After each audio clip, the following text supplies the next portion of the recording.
اب ایک اعتراض میں یہاں پیش کر دیتا ہوں کہ پھر ایسے اعتراض کرتے ہیں لوگ جب ہم کہتے ہیں بھائی ہم ہی اہل سنت، ہم ہی جنتی، ہمارا ہی عقیدہ صحیح، ہم ہیں جو صحابہ کو مانتے ہیں، ہم ہیں جو اہل بیت کو مانتے ہیں، ہم ہیں جو نبی اور اللہ کو کما حق کو مانتے ہیں، اس لیے ہم اہل سنت ہیں اور ہم جنتی. تو کہتے ہیں جناب یہ کیا بات ہوئی، بس ایک آپ ہی صحیح باقی سب غلط. یہ جملے ہوتے ہیں نا، سنے ہوں گے نا، بس تم ہی صحیح ہو، جنت کا ٹھیکہ لے کے رکھے ہو آپ لوگوں نے، بس ہم ہی جنت میں جائیں گے. میں کہتا ہوں آپ کے جملوں نے گواہی دے دی کہ ہم ہی صحیح ہے. تو آپ کا جملہ یہ بالکل صحیح ہے. اور عربی کا ایک مقولہ ہے کہ الحق ما شہید بہ الاعداء، حق وہ جس کی گواہی دشمن بھی دے. تو آپ ہی کی گواہی سے ثابت ہو گیا کہ ہم حق ہیں. اور دیکھیں میں ایک چھوٹی سی مثال میں سمجھا دیتا ہوں، ورنہ اس پہ حدیثیں بھی سنائی جا سکتی ہے کہ ہم کیسے صحیح ہے. ذرا آپ پچھلی قوموں کا جائزہ لیجئے، یہودیوں کو لیں آپ. یہودی حضرت موسیٰ علیہ السلام کو مانتے اور حضرت عیسیٰ کا انکار کرتے ہیں. موسیٰ علیہ السلام کو وہ مانتے ہیں، انکار کس کا کرتے ہیں؟ عیسیٰ علیہ السلام کا. پھر عیسائیوں کو لے لیں آپ، عیسائی عیسیٰ علیہ السلام کو مانتے ہیں، موسیٰ علیہ السلام کو بھی مانتے ہیں، لیکن رسول اللہ کا انکار کرتے ہیں. اور اللہ فرماتا ہے کہ حقیقی جنتی کون ہے؟ جو سارے نبیوں کو مانے، میرے محبوب کو مانے اور اس کے بعد سارے انبیاء کو مانے. تو اب اسی طرح یہ مثال تھی. اب ذرا فرقوں کو آپ دیکھ لیجئے، خارجی فرقہ اور نازبی فرقہ، یہ صحابہ کو مانتا ہے اور اہل بیت کا انکار کرتا ہے، اہل بیت سے دشمنی رکھتا ہے. رافضی اور شیعہ فرقے کو دیکھ لیں، یہ اہل بیت کو مانتا ہے تو صحابہ کو چھوڑتا ہے. اور اس کے بعد پھر آپ وہابی اور دیوبندیوں کو لے لیں تو یہ صحابہ کو مانتے ہیں اور کچھ حد تک بیچارے اہل بیت کو مان لیتے ہیں. کچھ حد تک کہاں تک؟ بس وہ جہاں تک محبت کی بات ہے. اور جیسی ابا یزید کا معاملہ آ جاتا تو وہاں پھر وہ اہل بیت کو بھی چھوڑ دیتے، کہتے نہیں اب یزید ابا جان کو دیکھنا ہے ہمیں، تو اہل بیت کو بھی چھوڑ دیا وہاں انہوں نے. تو وہاں بھی کچھ حد تک مان لیتے ہیں. چلو مان لیا کہ اہل بیت کو بھی مان لیتے ہیں، وہ صحابہ کو بھی مان لیتے ہیں، مگر اولیاء اور ائمہ کو چھوڑ دیتے ہیں. تو ہر فرقے نے کچھ لیا کچھ چھوڑا. اور ہم کیا ہیں؟ ہم سب کو مانتے، کسی کو ہم نے نہیں چھوڑا.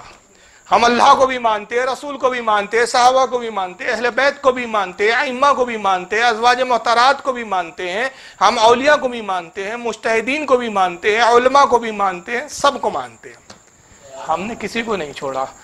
اور اسی کو اعلیٰ حضرت نے کہا جب ہم نے کسی کو نہیں چھوڑا تو ایک میرا ہی رحمت پہ دعویٰ نہیں، شاہ کی ساری امت پہ لاکھوں سلام. حاصل امت تو ہم ہیں کہ جہاں سب شامل ہے، سب کا اجماع ہے. پھر ایک اعتراض یہ بھی ہوتا ہے صاحب کہ اگر تم اتنے سچے ہو اور جب تم حق پر ہو، بھائی اتنے حق کا دعویٰ کرتے ہو اور الحمدللہ ایسے دعویٰ کرتے ہیں کہ ہم کہتے ہیں بھائی ہم جنت میں جائیں گے، اور وہابی سے بولو کیا جی اس بارے میں آپ کا کیا خیال ہے؟ وہ تو اب اللہ ہی جانتا ہے، واللہ عالم. لیکن ہمارے یہاں کے گناہگار بھی سنی ہوتا ہے نا، سب لوگ کیوں میاں گناہ کرتے ہو؟ ارے بھائی چھوڑ یار، میرے گناہ کو مت دیکھ، رسول اللہ کا امت ہی حضور بخشوا لیں گے، جنت میں ہی جاؤں گا. یعنی اس کو جنت میں جانے کا یقین ہے. یہ ابھی ڈاماڈول چل رہے ہیں یہاں پر، تو ان کو خود اللہ پہ بدگمانی ہے، اللہ پر ہی ان کو جو ہے بھروسہ نہیں ہے، اللہ پر ان کا اعتقاد درست نہیں ہے. لیکن اہل سنت کا ایک گناہگار بھی اگر ہو تو وہ اللہ پہ یقین رکھتا ہے کہ اللہ تعالیٰ بخش ہی دے گا. تو کہتے جب تم اتنے سچے ہو بھائی، تم ہی جنتی ہو، تمہارا دعویٰ ہے کہ تم ہی جنتی ہو، تو پھر لوگ تمہاری جماعت چھوڑ چھوڑ کر کیوں جا رہے ہیں؟ یہ بڑا اعتراض ہے. آپ کے کیا جملے؟ جب آپ حق پر ہو تو لوگ چھوڑ کے کیوں جا رہے ہیں؟ بھائی کیوں جا رہے ہو نبی نے بتایا، ہمیں نہیں بتانے کی ضرورت ہے. ترمذی دیکھ لیجئے آپ، جامع ترمذی، نبی بتا رہے ہیں کیوں چھوڑ کے جائیں گے. اور خاص بات بتا دوں، یہ ترمذی کی متن سے روایت میں پڑھوں گا، اس کو 18 اجلہ صحابہ کرام نے اس کو روایت کیا ہے. یعنی اس حدیث کی اہمیت بھی آپ اندازہ لگائیں کہ اس کے راوی کتنے صحابہ کرام ہیں؟ 18 صحابہ کرام ہیں. اس سے اس حدیث کی نوعیت اور اس کی اہمیت پتہ چلتی ہے. ترمذی کتاب الایمان ہے، باب افتراقی حاذی الامہ، حدیث نمبر 2641. امام ترمذی کہتے ہیں کہ حضرت عبداللہ ابن عمر روایت کرتے ہیں، عبداللہ ابن عمر سے روایت ہے، ان بنی اسرائیل تفرقت علی 72 ملہ. کہتے ہیں کہ اللہ کے نبی صلی اللہ تعالی وسلم نے ارشاد فرمایا کہ بے شک قوم بنی اسرائیل جو ہے وہ اختلاف کی وجہ سے 72 فرقوں میں بٹ گئے. قوم بنی اسرائیل میں اختلاف ہوا اور اختلاف کی بنیاد پر وہ کیا ہوا؟